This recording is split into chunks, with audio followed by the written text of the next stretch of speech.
오늘 말씀 제목은요, 그리스도인 그 이후 달라지는 상황에 대해서 잠시 나눠보도록 하겠습니다. 여러분들 제가 얼마 전에 인터넷을 보다가요, 재미있는 것을 봤습니다. 나이별, 세대별 핫플레이스가 있대요. 그러니까 세대별로 가장 좋아하고 자주 찾는 장소들이 있다는 뜻이거든요. 아마 내용을 보시면 공감이 가실지, 아니면 혹시 우리가 부산에 살아서 공감이 덜 될지는 모르겠는데 한번 보실까요? 10대들은요, 네. 홍대를 좋아한다고 합니다. 제가 홍대 가봤는데 시끌벅적합니다. 좋아할 것 같아요. 제가 20대들은 성수는 카페가 많거든요. 되게 예쁜 카페도 많고 좋은 커피향이 골목골목에 많이 납니다. 아주 유명한 거리입니다. 30대는요, 제가 안 가봤어요. 이태원 가보신 적 있으세요? 정말요? 네, 저는 이태원을 가본 적이 없어요. 거기도 젊은 30대들이 즐겁게 노는 곳이라고 알려져 있습니다. 40대는 어디냐? 40대는요, 침대래요. 네, 예, 침대가 핫플이라고 합니다. 네, 저도 저거 보고 깜짝 좀 찔렸어요, 사실은. 자, 그럼 50대는 어디냐? 네, 50대는 일원동에 있는 삼성병원이라고 합니다. 서울 삼성병원이 가장 핫플이라고 합니다. 그럼 60대는 어디냐? 풍납동에 있는 아산병원이라고 해요. 그래서 70대가 궁금하시죠? 70대는 어디냐? 해화동에 있는 서울대병원이라고 합니다. 네, 좀 마음이 아프기도 하고, 맞아, 그래 라는 생각을 해볼 수도 있습니다. 누구나 좋아하는 장소가 있고 즐겨 찾는 장소가 있고 어울리는 환경과 장소들이 분명히 있는 것 같습니다. 제가 만약에요, 10대, 20대 흉내 낸다고, 내가 그들을 너무 좋아한다고, 여기 오늘 예은자매 스타일 너무 마음에 드는데, 제가 저런 힙한 모자를 쓰고 옷을 입고 홍대 쪽을 이렇게 왔다 갔다 하면 사람들이 뭐라고 하는지 아세요? 네, 그런 사람들을 보고 영포티라고 합니다. 쟤 왜 저래 라고 하는 거죠. 그러니까 학생들이 하는 건 괜찮은데 제가 하면 이상해지는 겁니다. 그런 어울리는 환경들이 있습니다. 그렇다면 예수님의 제자가 되었잖아요. 우리가 그리스도인이 되었는데, 우리 삶의 즐겨찾기 장소, 우리 삶에 어울리는 핫플레이스는 어디냐, 환경은 뭐냐는 겁니다. 그것에 대한 이야기를 잠깐 오늘 나눠보려고 합니다.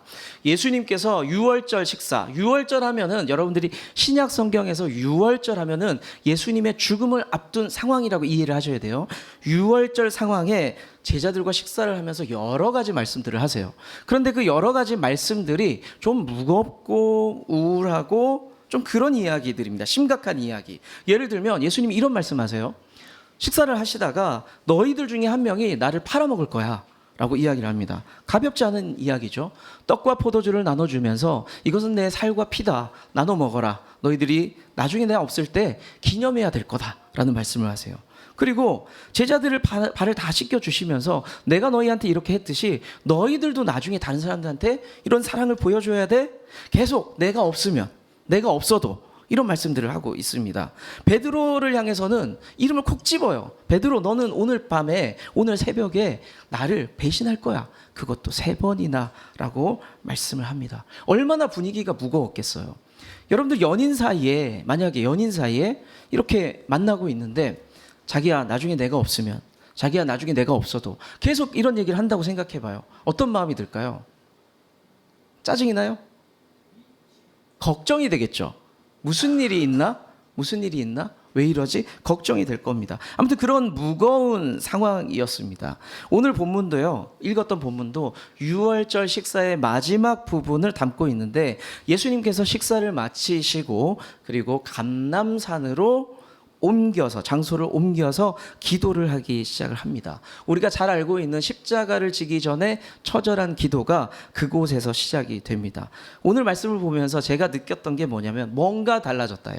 그럼 뭐가 달라졌냐? 지금까지 예수님과 제자들 3년 혹은 3년 반의 시간들을 함께하는 동안에는 어떤 분위기였냐면, 예수님이 혼내기도 하셨고 같이 웃고 떠들고 아유 힘든데요 하면서 쉬기도 했지만, 그 가운데서 이런 긴장감은 없었어요. 그냥 일상이었어요. 그런데 오늘부터 약간 예수님께서 텐션을 다르게 하세요. 뭔가 좀 느낌이 이상합니다. 무겁고 진중해요. 예수님께서는 스스로 돌아가실 것을 이미 알고 계셨고, 그래서 제자들에게 알려줘야 할 것을 묵직한 내용들을 계속해서 던지고 있다는 거죠. 우리가 성도가 된다는 것 똑같아요. 아, 신앙생활 재밌지 뭐. 교회 가면 좋아. 사람들도 만나고 얘기도 많이 하고 우리 교회는 밥이 맛있어. 교제할 때 어떤 집사님 거기 가게 가면 커피도 맛있어. 좋아. 이렇게 사는 것이 아니라 성도가 된다는 것은 뭔가 다르다는 겁니다. 예수를 믿는다는 것, 다르다는 것. 그러면 우리 삶에서 뭐가 어떻게 달라져야 되냐? 우리 그리스도인에게 정말로 핫플이 어디냐? 그것은 정말 낭만적이고 좋은 곳이냐? 그 이야기를 잠깐 하면서 마음에 새겨보면 좋겠습니다. 예수님 세 가지 말씀으로 한번 새겨볼게요. 첫 번째는요, 겉옷을 팔아라 라고 말씀하세요. 당시 사람들에게 이 겉옷, 옛날에 이 겉옷을 어른들은 뭐라고 했어요? 옛날 어른들 약간 일본말 같은 거 있는데 가다마이 또 뭐 우아기 맞아요? 네, 뭐 그런 말도 들었던 것 같은데 아무튼 이 겉옷이라는 게 있잖아요. 그 당시 사람들에게도 겉옷이 있었습니다. 이렇게 몸을 덮을 수 있는 겉옷이 있었습니다. 생필품이었는데 단순히 생활에 필요한 필수품이 아니라 사실은 이 겉옷은요 생존을 위해 필요한 필수품이었어요. 왜 그러냐면 낮엔 너무 뜨거워요. 내 몸을 보호하기 위해서. 그리고 막 바람이 이렇게 세게 불기 시작하면 막아야 돼요. 그래서 이게 없으면 위험합니다. 밤이 되면요 너무너무 추운 거예요. 겉옷이 없으면 다닐 수가 없었던 겁니다. 그래서 이 겉옷이라는 것은 사실 생명과 같은 것이었습니다.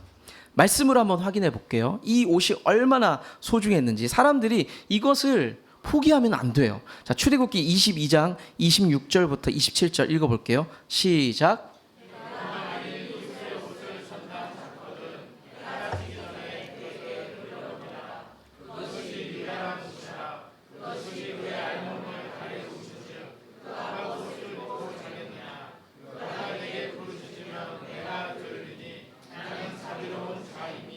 자, 신명기 24장 말씀 하나만 더 볼게요. 그리고 설명해 드리겠습니다. 시작. 그가 가난한 자이면 너는 그의 전당물을 가지고 자지 말고 해질 때 그 전당물을 반드시 그에게 돌려줄 것이다. 그리하면 그가 그 옷을 입고 자며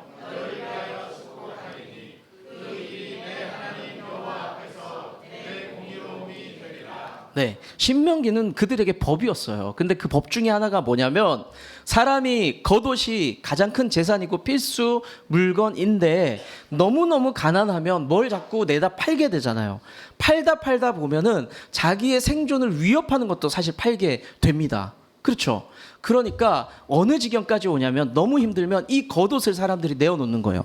전당포에 맡기는 겁니다. 이거 좀 사줄래요? 하면서 당근에 내놓는 거예요. 그런데 성경이 말씀하는 건 뭐냐면 겉옷마저 내어놓은 사람이 있다면 그 사람은 곧 죽을지도 모를 사람이다. 그것을 받을지라도 혹여 그 사람이 돈을 못 갚을지라도 여러분들 물건을 맡겨서 돈을 빌려줬어요. 돈을 안 갚으면 어떻게 해야 돼요? 물건을 안 줘야 되잖아요. 근데 성경은 이렇게 얘기합니다. 그럴지라도 겉옷을 반드시 돌려줘라.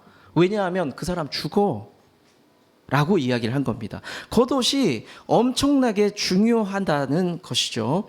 그렇게 설득하는 거예요. 네 재산인 거 알겠어. 그렇지만 그 겉옷을 돌려주는 것이, 한 사람을 살려주는 것이 하나님 앞에서 옳은 일이다 라고 말씀을 하고 있습니다. 그런데 오늘 읽었던 말씀의 시작 부분을 보시잖아요. 조금 다른 이야기가 있습니다. 누가복음 9장과 10절을 보면요. 예수님의 12제자 그리고 제자들 70명의 제자들을 파송하는 부분이 나와요. 근데 그때 예수님 뭐라고 말씀하시냐면 이것저것 물건 챙기지 마. 바로 가. 뛰어갓. 이렇게 얘기합니다.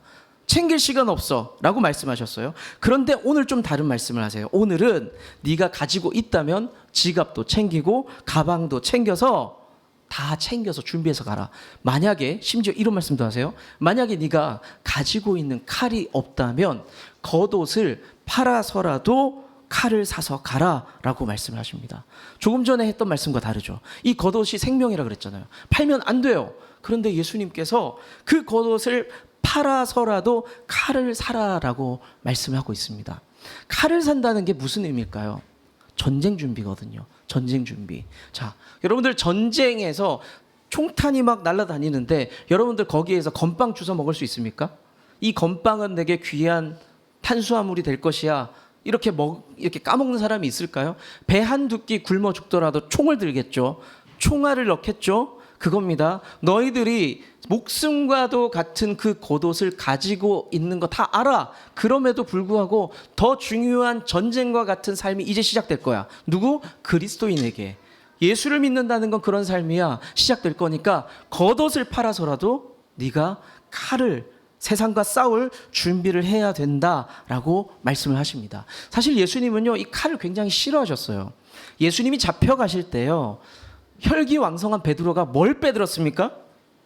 칼을 빼들었어요. 그때 예수님께서 옳다거나 네가 나를 정말로 사랑하는구나 라고 말씀하지 않고 그 칼을 내려놔라. 칼을 들면 그 칼로 네가 망할 거야 라고 말씀하셨던 분이에요. 근데 그랬던 분이 네가 이제 겉옷을 팔더라도 칼을 챙겨라 라고 말씀을 하고 있습니다. 제자들을 향해서 이제 이 연약한 제자들이 세상으로 나갈 텐데 제자들을 향해 경고하면서 걱정하면서 염려하면서 하신 말씀이죠. 너희가 그리스도인이 되었다. 이제 사명이라는 걸 붙잡고 살아갈 텐데 세상의 태도가 너희들에게 이제 달라질 거야. 옛날에 친절했지? 옛날에 괜찮게 살았지? 이제 분명히 너는 거친 세상을 살 거야. 각오 단단히 해 라고 말씀을 하고 있는 겁니다. 여러분들 전쟁을 보통 두 가지로 나누거든요. 전쟁 전투를. 하나는 국지전이라고 그래요. 하나는 전면전이라고 합니다. 남성분들은 아시죠? 국지전이 뭐예요? 네, 그냥 소규모 전투가 일어나는 겁니다. 옛날에 우리나라 예를 들면 강릉 무장공비 침투 사건 기억나시죠? 이건 국지전이에요. 그냥 전투가 막 일어나는 것. 그리고 도끼 만행 사건. 이거 다 국지전이에요. 서로 막 총을 들고 칼을 들고 싸우는 거. 그런데 전면전은 뭘까요? 6.25 전쟁 이런 게 전면전입니다. 완전히 달라요. 국지전 상황이 발생하면요, 그 부대의 움직임이 어떻게 되냐면 야 빨리 단독 군장하고 튀어라고 합니다. 그 단독 군장이 뭐냐? 총알, 물통 챙겨서 빨리 뛰어나가 이겁니다. 다른 거 짐 싸지 마라고 들고 나가요. 그럴 때가 있다는 거예요. 급할 때. 그런데 전면전이 일어나면 어떻게 되는지 아세요? 안 일어나 봤으니까 저도 안 해봤죠. 근데 훈련은 받아봤어요. 어떻게 하냐면 모든 물자를 차에 싣고 내 가방에 얹고 부대를 이탈합니다. 다 떠나요. 짐을 다 싣고 떠나버립니다. 무슨 말이냐면 국지전에서는 그냥 내가 이렇게 싸울 수 있지만 전면전에서는 모든 걸 걸고 뛰어나가는 거예요. 만반의 준비를 하고. 예수님께서 제자들을 부르시면서 전면전을 준비하라고 말씀하는 겁니다. 네가 겉옷을 팔아, 칼을 들어야 돼, 싸워야 돼 라고 말씀하시는 거죠. 우리가 당장 꿈꾸는 인생의 비전들이 분명히 있을 겁니다. 뭐가 있으세요? 내가 꿈꾸는 것, 소망하는 것. 여러분도 있을 거 아니에요. 10년 목표, 20년 목표. 예. 그런 거 없으세요? 어차피 이 세상 소망 없어요? 네. 대부분 한 10년 전만 해도 우리 여성분들, 결혼하신 여성분들만 여쭤봐도 그 얘기를 하셨어요. 삼성 아파트 이름 뭐죠? 이런 거 말씀하셨어요. LG는 뭐예요? 있어요? 아, 예. 잘 알고 계세요. LG는 자이래요. 네. 그러니까 그런 아파트가 내 삶의 소망이고 인생의 비전이고 꿈인 경우가 사실은 굉장히 많았다고 합니다. 그리고 내 통장 안에 30가지 1억 만들기. 지금 청년들 뭐 이런 것들이 있다고 해요. 그런데 주님께서 말씀하시는 것은 우리가 일상을 살아갈 때 그럴 수 있지. 하지만 우리가 그리스도인으로 부름 받았다면 다른 사명 붙잡아야 된다는 겁니다. 네가 옛날에 겉옷 붙잡고 살았지. 이게 내 생명입니다. 이것으로 모래 바람을 맞고 태양을 맞고 추위를 막았는데 이제 그걸 버리래요. 왜냐하면 또 다른 전투가 시작이 될 거니까요. 여러분들 예수 믿는 것에 대한 낭만을 늘 말씀드리지만 버려야 돼요. 올바로 믿고 똑바로 믿을 때는 힘들 수밖에 없고 어려울 수밖에 없습니다. 그때는 내가 붙잡고 있던 겉옷들을 내려놔야 돼요. 그리고 주님께서 말씀하시는 검을 붙잡고 이 세상을 살아가야 됩니다. 여러분들이 가치관이 바뀔 수 있는 성도 될 수 있기를 축복합니다. 두 번째는 뭐냐면 너희들이 불법자로 여김을 받을 것이다 라고 말씀하세요. 불법자, 그러니까 너희들이 범죄자 취급당할 거야.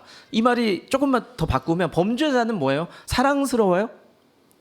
여러분들 뭐 가끔 알림 같은 거 올 때 있으시죠? 여러분들 주변에, 집 주변에 범죄자가 살고 있습니다. 알림 올 때가 있어요. 그걸 보면 막 얼굴도 보여주고 어디 사는지도 알려줘요. 여러분들 그걸 보면서 막 스마일해요? 와, 우리 대단한 분이 우리 동네에 오셨네? 뭐 행복해 하세요? 꺼려지죠. 그쪽 가기 싫단 말이에요. 세상이 우리를 범죄자로 볼 것이다. 꺼려할 것이다. 불편해할 것이다. 라고 말씀하는 겁니다. 예수님이 당시에는요, 인기가 너무너무 좋았습니다. 우리가 너무 잘 알고 있듯이, 물론 종교 기득권자들은 예수님 불편했죠. 싫어했습니다. 그런데 민중으로부터는 지지와 사랑을 엄청나게 받았습니다. 그런데 예수님 하시는 말씀이 뭐냐면, 이제 나도 사람들이 범죄자 취급할 거야. 그런데 나뿐만 아니라 너희들도 마찬가지가 될 거야 라고 말씀하세요. 자, 여기서 불법자라고 나오는데 이것은 정확히 표현하자면 율법을 벗어난 사람, 율법을 어긴 사람이에요. 좀 종교적인 법을 어긴 사람입니다. 그럼 그 사람이 어떤 사람이냐? 당시의 율법을 벗어난 사람은 극형에 처하는 사람, 성 밖에 내쫓김을 당하는 사람, 혐오스러운 사람입니다. 예수님이 스스로 내가 그런 사람이 될 거고 미안하지만 너희들도 그렇게 될 거야 라고 말씀을 하고 있습니다. 세상으로부터 미움을 받겠다. 너희는 이제 미움을 받을 것이다 라고 말씀을 하세요. 과거에는요, 80년대 90년대까지만 해도 교회의 직분자들은요, 세상의 신용도 괜찮았어요. 맞잖아요. 여러분들 80년대 생각해 보세요. 교회 장로래, 그래? 아이고, 기대하는 바가 있었단 말이에요. 근데 요즘은 달라요. 저 사람 교회 다니는데 에이, 피한단 말이에요. 불편해한단 말이죠. 우리가 물론 잘못한 부분이 있습니다. 그렇지만 이제 신앙을 갖고 있다는 그 이유 하나만으로도 사람들은 우리를 굉장히 불편하게 여깁니다. 싫어하는 사람들이 생기기 시작을 합니다. 세상이 우리를 좋게 여기지 않는 시대입니다. 예수님 오늘 말씀, 그리고 요한복음 15장, 요한일서 3장을 보잖아요. 근데 이게 당연하다고 나와요. 세상이 너희를 싫어할 거야 라고 나와요. 여러분들 미움 받을 용기가 있으세요? 근데 제가 이게 좀 없어요. 저는 여러분들한테 다 자랑받고 싶어요. 그런 욕구가 좀 있어요. 이상해요? 저는 정말 그래요. 그래서 사실 열심히 사는 것도 좀 있어요. 저는 근데 이분과 저분과 요분과 다 상황이 다 다르잖아요. 근데 이렇게 맞춰서 사랑받으려고 하다 보니까 제가 어떨까요? 야, 힘들어요. 네, 좀 피곤해요. 원하는 게 다 다른데 제가 카멜레온도 아니고 계속 바뀌어야 돼요. 그래서 조금 제한되는 부분들이 많이 있습니다. 그런데 성경은 단호하게 이야기하죠. 너는 안 돼. 세상이 너를 싫어할 거야. 단순히 그럼 미움만 받으면 되냐? 그렇지 않다는 거죠. 왜 불법자가 되냐면 세상의 방법과 다른 방법으로 살아가기 때문에 불법이 된다는 거예요. 세상은 A라고 얘기해요. A가 맞지? 그래야 성공해 라고 얘기할 때 여러분들이 A는 나쁜 것 같은데 B 아니야? 그러면 세상 A가 뭐라는 줄 아세요? 나쁜 사람이네. 네가 나쁜 거야 라고 이야기를 합니다. 예를 들어 볼게요. 어떤 수단과 방법을 사용하더라도 성공해야 돼요. 성공하면 다 용서가 돼요. 우리가 말은 하지 않지만 이렇게 얘기합니다. 그게 세상의 방법이에요. 논리예요. 저 사람 저렇게 악착같이 일하더니 야, 결국에는 빌딩 사네. 옛날에 진짜 구두쇠고 나쁜 사람이었는데 결국엔 빌딩 사네 하면서 우리가 무슨 마음을 가져요? 와, 부럽다. 세상은 저렇게 살아야 되나 봐 라고 이야기를 하죠. 세상의 방법입니다. 근데 우리가 그 세상의 법을 거스를 때, 세상은 그렇게 살라고 하지만 세상의 방법을 거스를 때 우리를 향해서 불법이라고 얘기하죠. 야, 쟤는 좀 이상한데? 라고 이야기를 합니다. 마태복음 5장의 산상수훈, 제가 최근에 몇 번 말씀드렸는데, 자, 오른뺨을 맞으면 어떻게 하라? 야, 왼뺨도 내밀어라. 자, 오리를 걷자고 하면은 십리도 걸어줘라. 그리고 또 뭐 있습니까? 속옷을 달라 하면 겉옷도, 또 겉옷 딱 떠오르죠? 자기의 목숨이에요, 목숨. 겉옷까지도 내어줘라 라고 말씀하셨던 주님이시거든요. 세상의 규칙과 방법과 다르게 살라고 말씀하는 거죠. 이 말이요, 되게 예수님 굉장히 도덕적이시네. 예수님 굉장히 멋있는 말씀하셨다가 아니라 우리 보고 죽을 각오 하라라는 겁니다. 세상의 법과 다르게 살라는 겁니다. 세상의 가치를 거슬러라는 겁니다. 세상에 우리를 신기하게 볼 때까지 여러분들 믿음으로 달려나갈 수 있기를 축복합니다. 여러분들 그 실천하는 방법이요, 대단한 게 아니에요. 가정 안에서 신앙이 서로 다르잖아요. 배우자가 있을 때 신앙이 서로 다르죠. 그런데 아내가 더 좋다고 예를 들게요. 아내가 믿음이 좋아요. 근데 남편이 계속 도발을 합니다. 그럼 세상의 방법은 뭐예요? 내가 저거 까부수는 게 일도 안 돼, 저거 확 내가 이렇게 할 수 있잖아요. 이게 세상의 방법이에요. 밖에 나가면 그렇게 여자들끼리 얘기하잖아요. 휘어잡아라. 결혼 초부터 얘기하고 늙어서도 얘기하고 끝까지 그 얘기 하잖아요. 네가 주도권을 잡아야 된다. 그 얘기를 하더라고요, 실제로. 저도 결혼할 때 네 와이프가 연상이라 그래도 쫄지 마라. 너라고 얘기해라. 밀리면 안 된다. 기세다. 이 얘기를 누가 했는지 아세요? 총각들이 했어요. 말도 안 되는. 그 총각은 지금도 총각이에요. 저주받았다고 저는 생각합니다. 이 녀석이 아직도 총각이에요. 여튼 우리가 그런 상황 속에서 누군가 믿음이 있을 때에 세상의 방법이 그거라면 우리가 어떻게 싸워야 돼요? 이렇게 할 때 져주고 품어주고 안아주고, 그러면 그 남편이 나중에 무슨 생각이 들까요? 이 여자 만만한 애라고 생각할까요? 언제일진 모르겠지만 나이가 들면서 연약해지면서, 아까 박천혜 집사님 우는 거 봤죠? 내가 옛날에 이렇게 살았다고, 세상 겁날 게 없었는데 가만히 생각해 보니까 다 은혜였어. 와, 주님 그때까지 날 참으셨어? 이게 온다니까요. 세상을 거슬러서 다르게 싸우는 방법을 알려주면서 힘들고 어렵겠지만 그렇게 싸워 이길 때 세상이 놀랄 거야 라고 말씀하는 것. 세상을 그렇게 뒤집을 수 있는, 가정과 직장을 뒤집을 수 있는 여러분 될 수 있기를 축복합니다. 마지막 세 번째는요, 유혹에 빠지지 않게 기도하라입니다. 식탁의 자리에서 자리를 옮겨요. 이제 무거운 상황에서 벗어났죠. 예수님께서 장소를 옮깁니다. 기도하러 감람산에 가세요. 그곳에서 제자들과 함께 기도합니다. 정확하게 표현하자면 예수님은 기도하셨고 제자들은 졸았죠. 잠을 잤습니다. 그런데 분명한 것은 점점점 고조되는, 예수님의 십자가 사건이 가까워지는 이 위기 속에서 예수님은 무엇을 했냐면 살궁리를 한 것이 아니라 기도의 본을 보였어요. 본을 보였다는 건 뭐예요? 이렇게 하라는 거잖아요. 제가 가정 안에서 일부러 어떤 행위를 할 때가 있을 거 아니에요. 예를 들면 어머니가, 제 아내가 식탁을 준비하면은 숟가락 젓가락을 갖다 놓고 물도 갖다 놓고 기본 반찬을 세팅한다. 아내를 사랑하는 마음도 있지만 또 다른 목적이 있어요. 사랑하는 아들들아, 결혼하면 이렇게 사는 거야. 본을 보이는 거예요. 몰랐을까, 아들? 지금까지는? 본을 보였어. 계속 숟가락 깔고.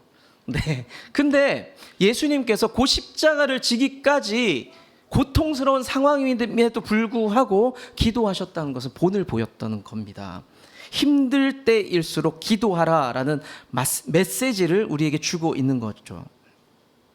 제가 언제인가 기도에 관한 큰 도전 두 가지를 받았던 적이 있는데, 한 번은 어떤 선배 목사님께서 이런 말씀을 하셨어요.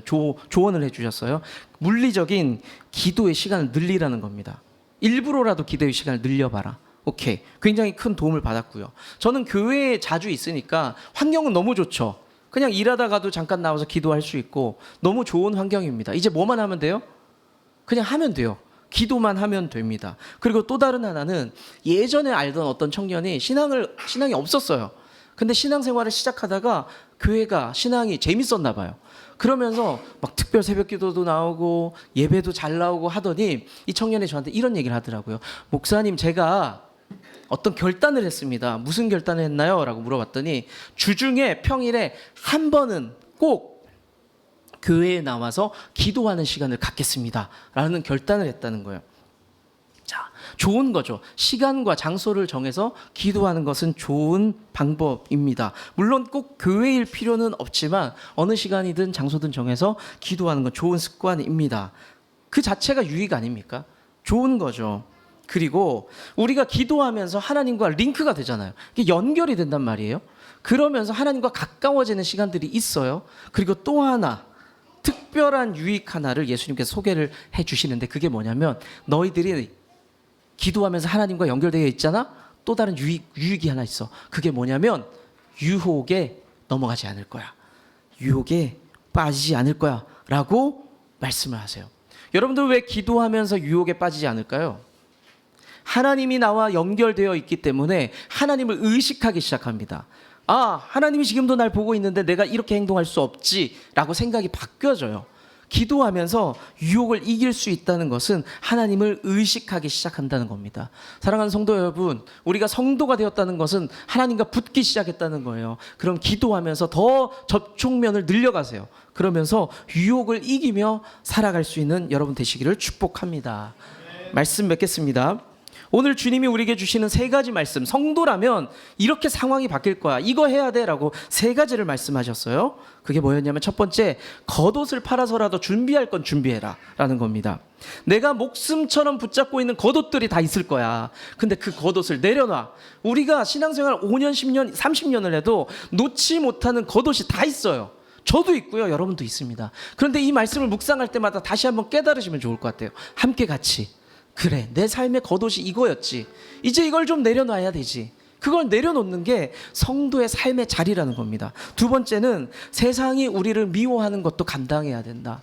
왜냐하면 우리는 세상과 다르게 살아야 되니까. 세상이 우리를 이상히 여길 거고 미워할 것이다 라고 말씀을 하고 있습니다. 마지막 세 번째는 늘 기도해라. 우리가 세상을 디디며 땅을 디디며 살고 있지만 하나님과 연결돼야 된다. 그리고 하나님을 의식하면서 살아야 된다. 그래야 유혹을 이기고 승리할 수 있다 라고 말씀을 하고 있습니다. 사랑하는 성도 여러분, 말씀을 시작하면서 드렸던, 제가 함께 웃자고 말씀드렸던 우리의 핫플레이스가 어디에 있습니까? 여전히 침대 가운데 있는 건 아니에요? 여전히 카페 많은 거리를 돌아다니면서 즐거운 게 우리의 삶의 자리라고 느끼십니까? 안타깝지만, 매우 안타깝지만 성경이 말씀하시는 것은 미움을 받고 고통을 받는 십자가의 자리가, 그리고 그 십자가를 누군가에게 전하는 것이 너희의 사명이다 라고 말씀하고 있습니다. 우리는 현대 그리스도인은 너무 많이 가지고 있어요. 생각보다 너무 많은 것을 누리고 있어요. 그 많이 누린 것들을 놓치면 내가 죽을 것 같다라는 압박을 받고 있습니다. 사랑하는 성도 여러분, 내려놓고 조금 더 십자가 앞에 다가가면서 그 사명을 붙잡을 수 있는 저와 여러분들 될 수 있기를 축복합니다.